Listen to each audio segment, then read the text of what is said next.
I'm going to be speaking about Lavender Hill, and whatever I'm going to be saying, Jackie's going to add the credibility to it. So I can't be talking nonsense here today about Lavender Hill. I'm the principal at Lavana Primary.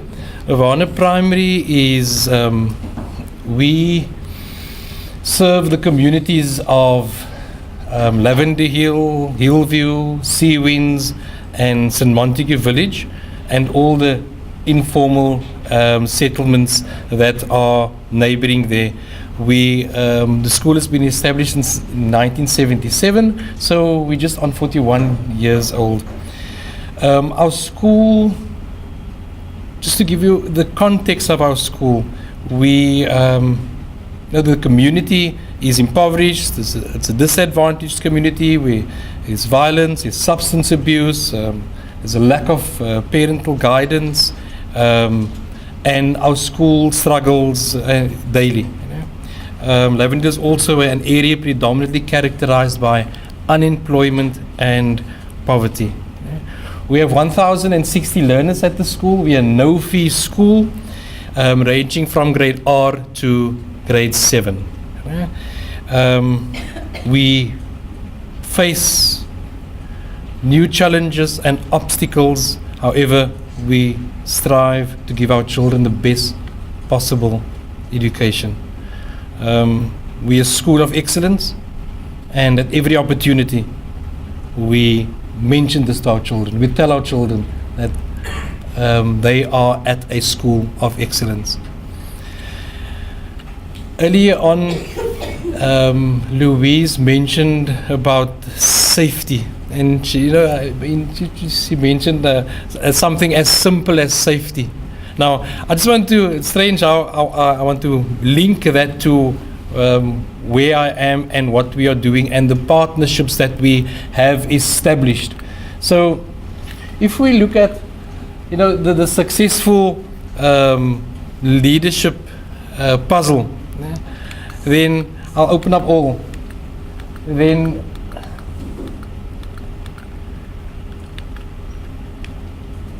there are 4 cornerstones to this successful leadership puzzle. And the first cornerstone is that the school is safe and secure. That the school is safe and secure. That the school is clean and well maintained, that there's good order, and of course that teachers teach. I'm not going to go through the others, but I think the cornerstones I want to concentrate on. And when I started at the school in 2015, when I started at the school, 300 meters of the school fence was non-existent. 300 meters of the school fence was non-existent. So people would walk in and out of the school. We would try to patch up here and patch up there. People will be dumping their waste, and whatever can be dumped will be dumped on the school. Whenever you try to patch up something the next day, the part of the school fence is then stolen again. We had no control of learners during interval. It was extremely difficult to control because learners go home and they come back to school. After school, we don't have control of who is playing on the school or not. We would have gangsters entering the school, and we had to have police presence all the time on the school. So on day one when I arrived at the school, I mentioned to my colleagues, especially SMT and the SGB, that there's absolutely no way that we can do this. And I wrote emails every single day from day one. I wrote emails to obviously, and because I was part of the bureaucracy before I went to Lavana, I then first, you went to IMG manager, and then the director, and then and right up until the Minister of Education. And nobody Nobody replies to your emails. And on the 15th day, I want to sketch this scenario to you. On the 15th day, something happened outside of our school. A 2-year-old child was shot right outside of the school. And because of that, the mother, because of no fence at the school, the mother ran onto the school. Now I want you to see just this whole traumatic experience. Mothers running onto school with a 2-year-old child who had been shot through the leg, bleeding, running onto the school, and we as teachers and learners have to now deal with this traumatizing situation. And the media got it wrong. That happened at 10 o'clock in the morning. The media got it wrong. Over the radio at about 11 o'clock it was reported that a learner at Levana was shot. But it wasn't reported that the mother ran onto with a 2-year-old child.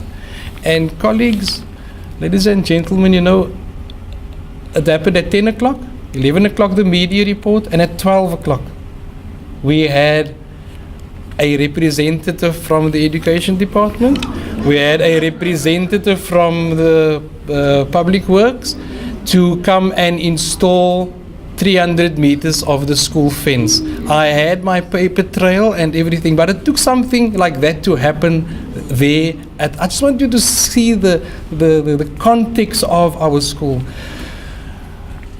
Something that would normally take 6 months to 9 months in the tender system took about 3-4 minutes in my office with all those officials there. Safely to say that our school is safe and secure now. We have 300 meters fixed to our school is safe. I can safely say to my parents and our children that whilst our children are in school, they are safe. Learning and teaching can comfortably take place. That was one of the cornerstones of school leadership, school safety, that we are safe at school. Our learners and our teachers are safe in school. So that gives us that sense of now that we can do something. So once the school was secure, we as the school, I just want to speak around a few strategies and partnerships that we formed with regards to improving our reading at school. We have many partnerships at school and many things happening, but I just want to speak around a few strategies that we're using to improve reading. So in 2015, we then, once our the fence and everything was now safe, we then we identified that we want to start and upgrade the school had a library. It's a very small library, and we then went on a journey to improve our school library. So we made use of the media and so forth, and here's one of the newspaper clippings I just want to read. It says, Levana Primary has asked the help of the community to upgrade their library. Principal Andre Lamprecht says the school wishes to have the library upgraded by the end of the year through the help of community members. That was reported in the People's Post. So we have just over 1,000 learners. So we wanted to have the international standard in the school library, in the small school library, of having 10 items per learner. That's the international standard with regards to libraries. So we wanted to have 10 items or 10 books per learner. So we went out to collect 10,000 books. Right? So we were well on our way to that, and we're not by 10,000 books yet.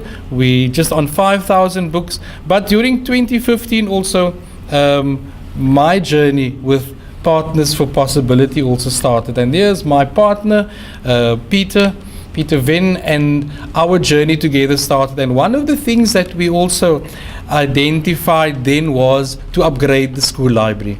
And Peter, through his contacts, through Newlands Rotary, we donated just over 1,000 books, so that added to the 5,000 books that we do have in our small operational library at the moment at school.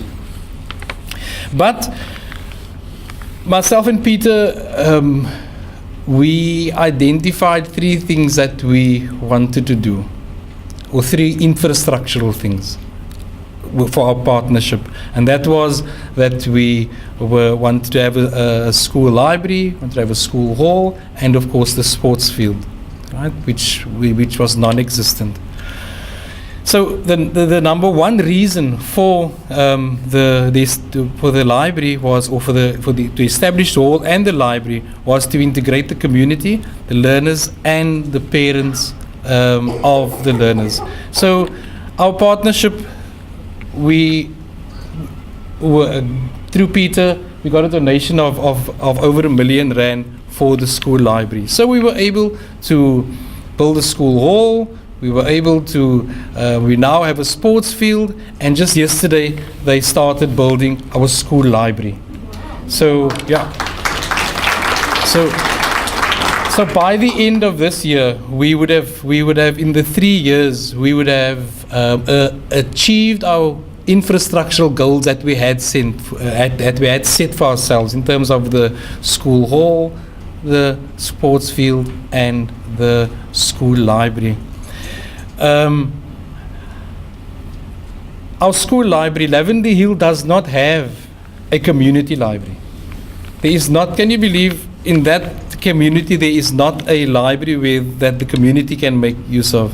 So our school library will be utilized by the school during the day, and in the afternoon it will be open to the parents and to the public, to improve the reading skill of parents, but also to improve that there is a love for reading in the community, that they would be able to support their children also at school.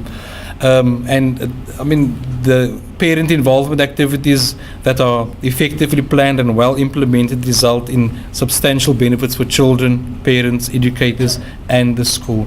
So that's with regards to our school library that we have. We have a library period at school that is part of the school timetable. We have a reading period at school, where children, the entire school, at a specific time, the entire school reads, whether it's the non-teaching staff, the staff, the teachers, even if there are parents on the school at the time, they will be engaged in reading. We now have a reading room, a 3-dimensional reading room at the school also, and that was also sponsored through a partnership. We have a partnership with Shine, as what Belinda had mentioned, and so we have the Shine Buddy system also that assist with the improvement of our reading. Then of course we have our own Lavender Buddy system for reading, and we have a book club at school in our small library at school at the moment. And then we also embarked on Project 10,000. Now Project 10,000, as what I had already mentioned to you, was to collect 10,000 books, but I also challenged the learners at our school that if they collectively read 10,000 books, okay, if they collectively read 10,000 books, and there you can see the barometer, I will, on the day that they had reached this accomplishment, I will sit on the school's roof for the day. Needless to say, the learners took on the challenge, and they did. They managed to read this 10,000 books. I still haven't sat on the roof because it was. Yes, no, it is. I still haven't sat on the roof because at the time it was at the height of the shooting, so there was no way that I was going to sit on the. But I will. I am going to. Even I must sit there with a bulletproof vest or something. Yeah. We'll come with our cameras. Yeah. Colleagues, we also have a parent skills program. I mean, that we just needed to do. So through WordWorks, we also have the reading, improvement of reading. But we also now, this year, have started a program for absent or because of fathers being absent we found that in our school meetings it's just the mothers. We never have fathers attending the meetings, and it's because of the absence of fathers. So we've embarked on a program where we can involve the fathers also more in the parent skills program at the school. Our learners are alive with possibility. I want to give you an example. Recently, we, through so many initiatives and so many support given to our children and our teachers, we recently also won the Grow Smart Literacy Competition. So one of the prizes was a 250,000 iPad lab that the school won. So this is a school in Lavender Hill that everybody kind of writes off. When I started at the school also, our learners go from Levana, they go to Lavender Hill High.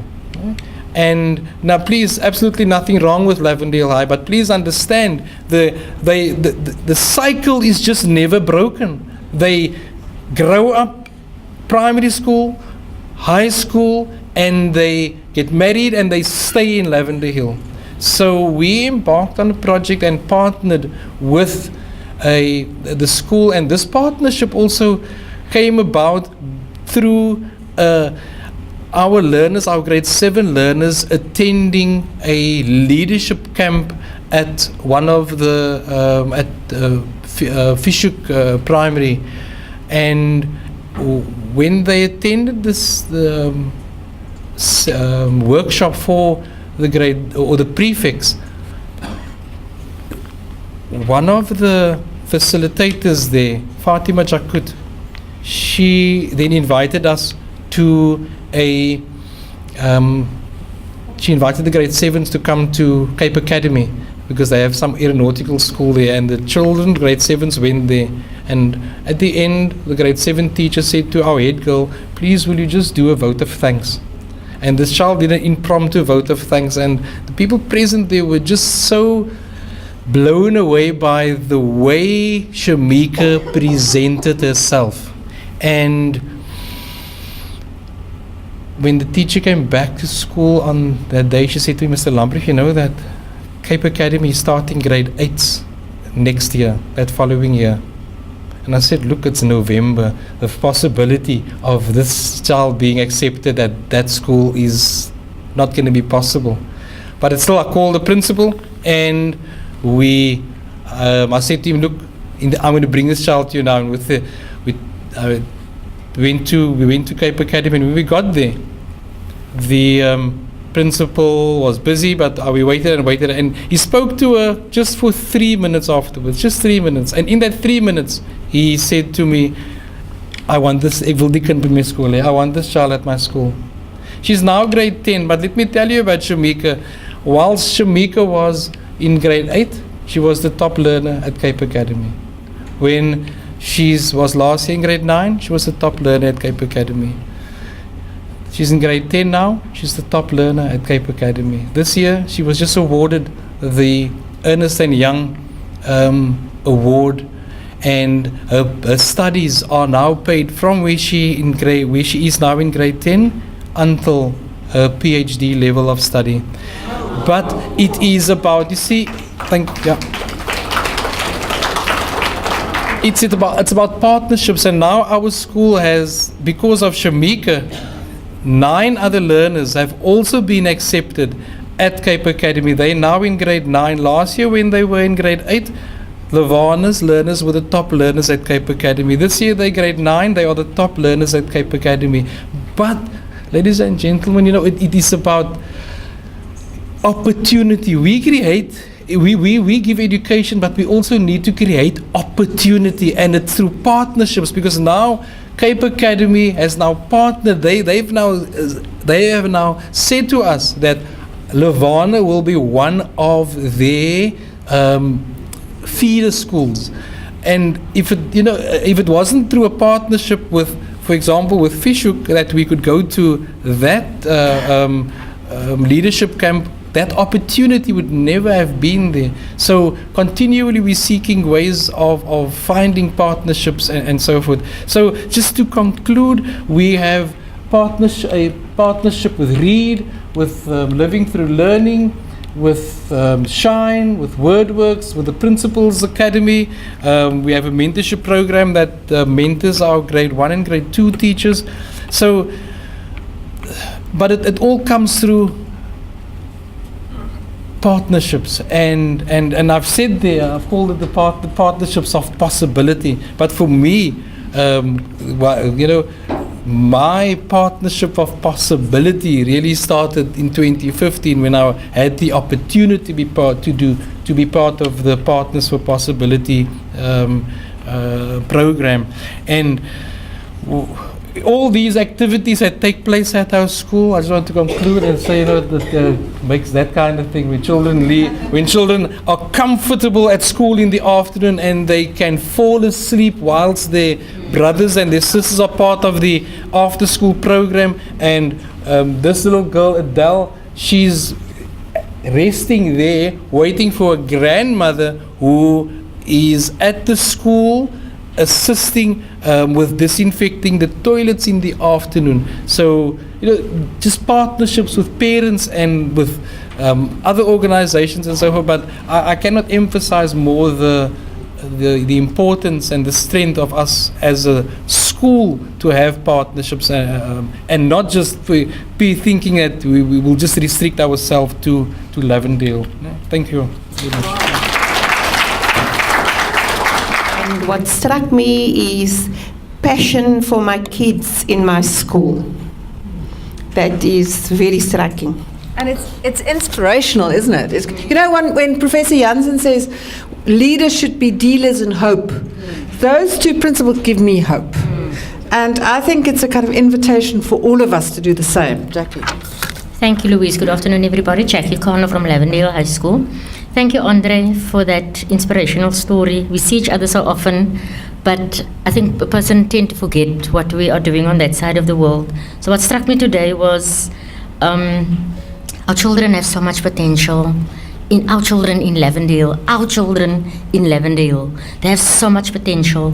And the challenge for me is that we must create those opportunities and those possibilities, and we have to live with possibilities every day. Thank you so much. Jackie comes here so often, so every time I see your face, you're so excited. I can see the stars shining in Jackie's eyes. Thank you for what you're doing for our children in Lavender Hill. Anybody else want to say something about what struck you? Paulette. I think in both instances, what stand out for me is if we stand together, then we improve the prospects for our children. And for us at Water for Cape Town, that's so important. We look at the leaders of tomorrow. And so that stood out for me. In your, particularly now, is how you stand together and how you form those collaborations to improve the prospects for your children. It's amazing. I'm involved at Alta de Toy School in Kuils River. We're a school for mentally handicapped kids. But I'm also, never mind the work at the school, I'm always reaching out to other communities. I'm currently busy building a donkey cart that we're going to donate to Middelpos in the Karoo for the people who don't have any transport. That's my first one. We also reach out to a small school in Merweville. There's kids from Cape Town and the areas that go there because of their problems at home. We donated food to them on a quarterly basis. We delivered it there, and a few weeks ago we saw in the newspaper that they're going to close that school, but we're busy fighting for them. And at my own school, I'm doing a lot of repair work, welding work, safety work to help the school to keep the kids safe. What struck me in Andre's presentation is how difficult officials can be to support you in times of need. But when it comes to the great things that you have accomplished as a principal and yourself, without their support, they will be the first one to claim victory and credit for that. No, thank you, Mr. Makabalo. I just want to say that there's also a positive side to that. I just mentioned earlier on to Louise that when they leave you alone, it's fine because you can go and do what you want to. I really like what you said about having the cornerstones in place, because I think that once we've got that, you know, we can really work with anything. But my question to you is, how did you, I'm assuming as a new principal, get people who were at the school for 200 years to catch the vision and to work with you? Okay. I'm Anthea from Ver Genoeg Primary in Delft. I'm on the SGB. What struck me about Andre was the importance of partnership. When you have a passion like I do, you're doing things for free on school, you're there every day. With partnership, things can really happen. That's what. Both speakers also. I think the most important thing what Andre has shared now also, passion. But it's also important for all schools, principals, all teachers shouldn't just have passion, but they should also have drive and they should have a vision. Andre shared his story. I mean, I've also got a very, very good story, and it is doable. So we can sit in our offices or at our schools and say that we don't have this and we don't have that. I was also appointed in 2013. In my 5-year plan was a sports field, 2 fields, school hall, a new built library. 2016 it was all done. It is doable, I say again, unless we want to sit in the offices or do certain things, we will never achieve what we must achieve. And again, a question was asked, they can perhaps Andre will answer, but mine was very simple. You walked in the school with a vision. This is my vision, but what is your vision? And co-create a shared vision. And then people will know when to lead and what to do, and what principals need to, and what teachers also need to understand. The principal's head is on a chopping block. Sometimes you are allowed to give a lot of input, but there's also certain times that you need to let the captain make the mistake and also take the knocks, instead of just taking the knocks for other people's directions. Thank you. The guy said he's going to sit on the roof. Our principal challenged the kids. They're going to ride the bicycle. If he is losing, he'll sleep one night on the roof. Actually, he lose, so he have to sleep one night on the roof, and a lot of parents come and check him out. And in about of that, people was giving money because that was very funny to them and a challenge. So don't give a small challenge, give a big challenge. The very first presenter, I think her name is Belinda, if I have it all right, she was talking about how they were having their little library, not their 10,000 or 5,000 project of Andre, that this is a type of a comparison that I want to make. She was having that little library, and with that little library, they as a school in collective still shared some of their books with a rural school. I think she mentioned about charging them as little as possible, if I have it wrong. No, so there's a company called Help the Rural Child. Yes. Who come into Belinda's school to help the children. So yes. The school is helping the rural.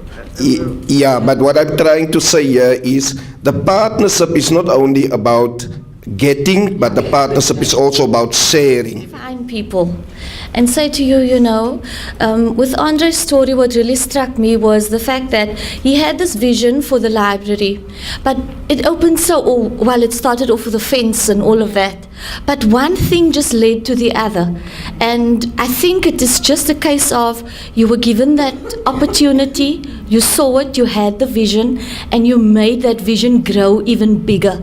So that is absolutely amazing, wonderful to both of you, absolutely awesome. Andre, to ask him what did he do with the teachers who were there 200 years. Long time for the teachers to be at the school, hey? Collectively. They've been here a long time. They've just, they're waiting to retire and they're not, you wonder whether they're still alive. So when he talks about that, I'll hand it over to him. I want to talk to you about, because we have a story, many of us have a story that says, well, the parents don't come. Our school, the parents at Kenridge, yes, they're interested in their children, but at our school, they're not interested. I'm not even going to ask you who says that, because many of you do believe that. It's a lie. I just want to tell you it's a complete lie. All parents are interested. It's about how we invite them. So, in one of the schools in our community, there was a grade 3, one teacher who was very worried about the fact that the parents were not showing up. And she felt this horrible disconnect between what goes on in the classroom and what happens at home. And she said, and I need these parents to be my partners.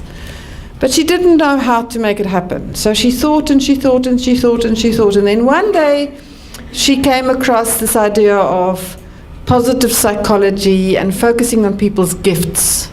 And many of you will have heard about schools where we focus on gifts.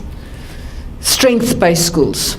So she decided to invite the grade 1 mothers, and she said to them, so she asked the children, she says, what can your mother do fabulously? So every child said, my mother can polish my shoes that I can see my face in those shoes. The next one says, my mother can make the most beautiful flower arrangement. The next one says, you've not tasted macaroni and cheese until you've eaten my mother's macaroni and cheese. So they all made a list. I don't know, they didn't check it with their mothers, they just made a list. And then she started to phone the mothers one by one, and she said, would you be willing to come and share your gift next Monday?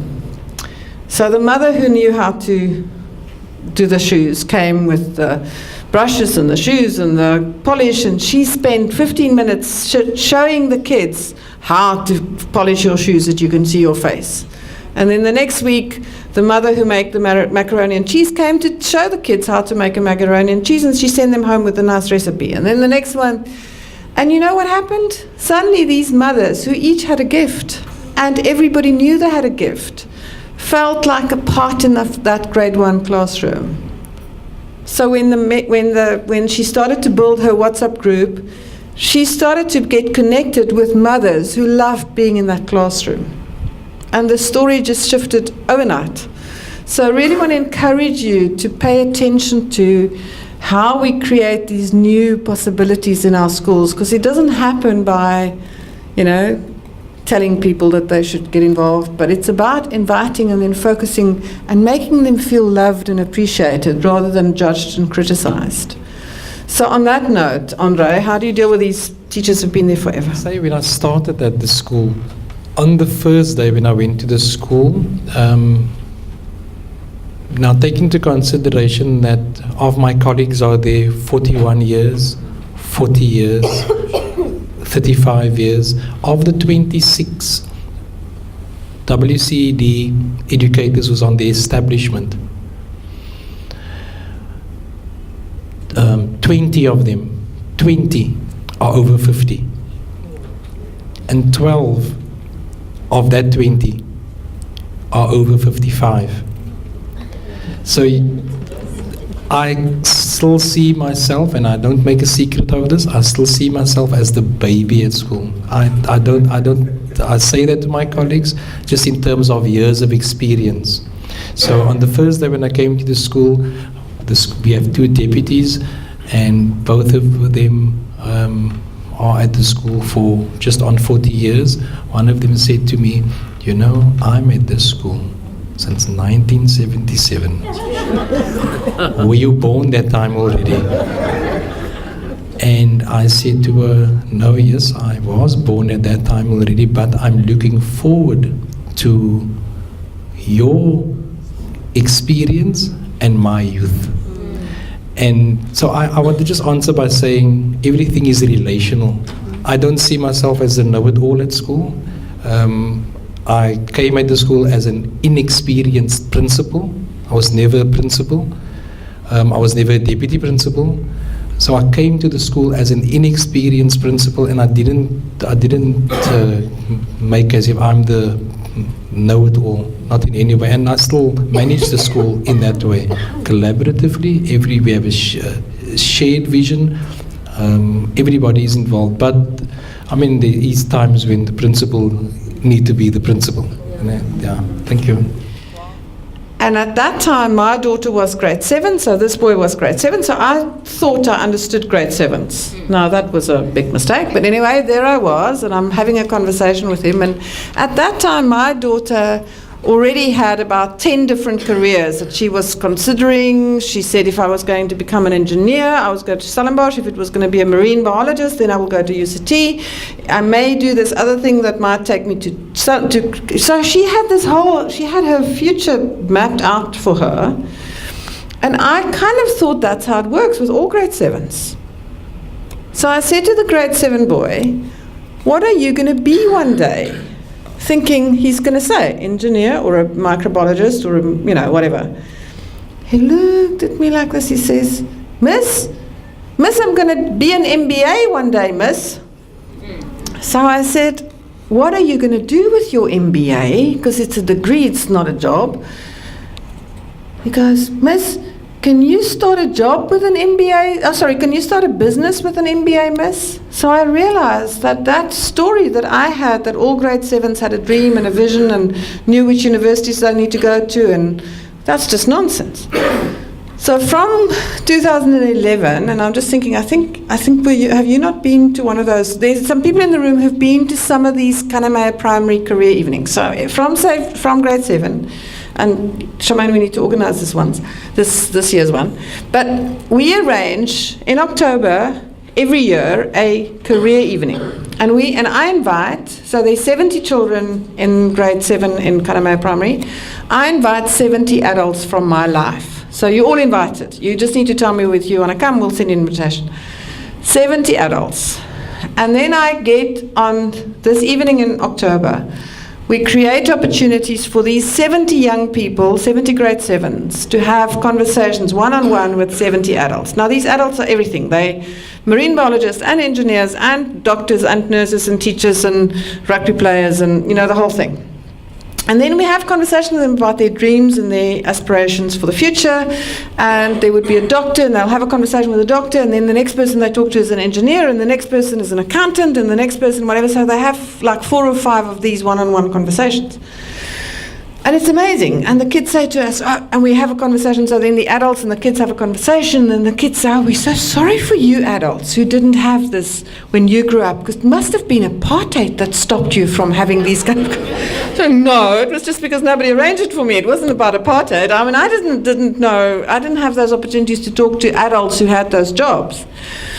And then, a little while ago, I met one of the teachers. She said, I've just come back this morning from a appreciation breakfast at COSAT, because COSAT has appreciation breakfast for the primary schools who supply these wonderful children. And there was a child who did very well. She was in the top 10 of the grade 9s or 10s, and the teacher invited her. She was invited to go. So she had a conversation with the child. She said to the grade 10 learner, that's fantastic that you're doing so well. What are you going to be one day? She said, well, there's some people here at the school who think I should go into some academic direction. She said, but I remember that conversation I had at Kanamea Primary at the career evening, and I've decided I'm going to be a doctor. Because she had a conversation that we arranged for her when she was grade 7. So I just realized that there's so many opportunities for us to just bring a new sense of possibility into, and grade 7 is not too early to have, or it's not, we can never be, but it's definitely not too early to have conversations about the future that will inspire children to take academics seriously, to make sure that they hold on to maths, pure maths, and not go to math literacy. So I really want to encourage you to start to think about how can we, again, create these opportunities. My name is Andre Engel. I'm the principal at the Wesley Methodist Practicing School, so we need to talk a little bit about that. What you actually said is what I wanted to ask, because I've got a story to tell. I've been at the school since the start of this year, and we've introduced a lot of new things and a lot of successful tales to tell. One of my challenges is just that, is the mentality of learners and parents, and there seems to be a lack of ambition from learners and parents for the kids. They don't seem to think beyond grade 7. It's almost like this right here, right now. This is it, and I need to deal with that right now. So what are you going to do next year is not important. And I asked the grade 7s last year, because I teach in grade 7, so what high schools are you going to? And more than half of them don't have a high school yet.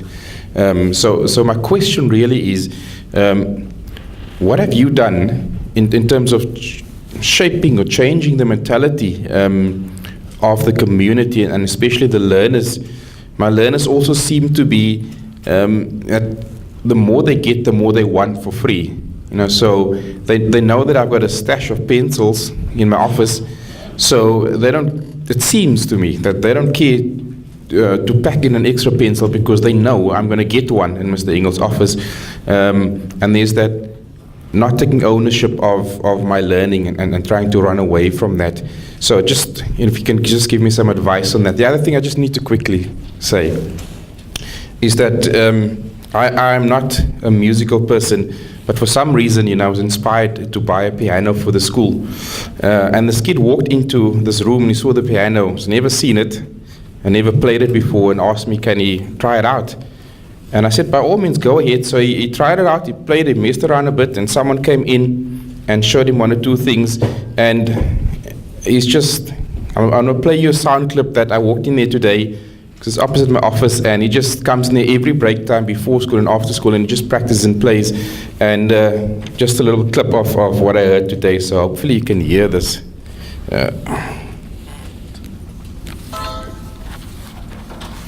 Right, just get the sound on here.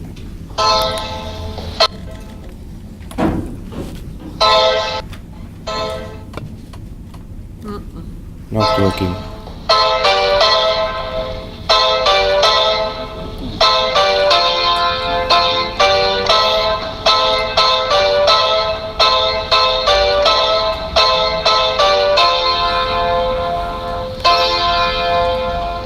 We all know that tune, and that is from a learner. As one of the ladies mentioned about the possibilities we have. That's from a kid who's never seen or played a piano before in his life. So, thank you very much. Z has a conversation with next year's grade R parents about their future in October. And he says to them, you want your child to come to my school? I just want to make sure that we're very clear about the expectations. Firstly, my expectation is that this child will finish matric in 12 years from now. And therefore, we're going to have, in January, we're going to start to talk to them about being the class of, what's next year's grade R is going to be the class of 2019. And he also says to the parents, and we need to be clear about how it works at this school. At this school, the teachers do 50% of the work, and the parents do 50% of the work. And because these teachers all want their children at the school, they go, yes, fabulous, that's good, that's good. He says, okay, but it starts this December. Before your child comes to the school, I need to know that in your house you have books and puzzles and blocks, because those are critical enablers for grade R. And I need to know that you're going to be talking to your children about colors, so that when they arrive in grade R, they know the basic colors, and that they know 1 to 10. That's the deal. And in January, he says, just want to check in with you. How's it going? We have an agreement. Because he says, if you don't want to do the work, don't bring your children to the school. I'm going to tell you about some other school down the road. Now, soon there won't be any other schools, but, in the old days, we could still do that. That's the first thing, is the kind of, what is the agreement? What is the expectation that we have with parents? Because they want to step up and be part of that. But the second part is that take charge of your life. Little thing. They watch us. They don't hear what we say, they see what we do. And if we take charge of our lives, and we have big dreams, and we believe in a better future for our future, and we invite them into a collaboration, they follow suit. And so we as adults have a really important role to play. And I'm just completely inspired by all of you, and I'm I feel that that there's a bright future for our country because of you. So I want to thank you and appreciate you for the role that you've been playing.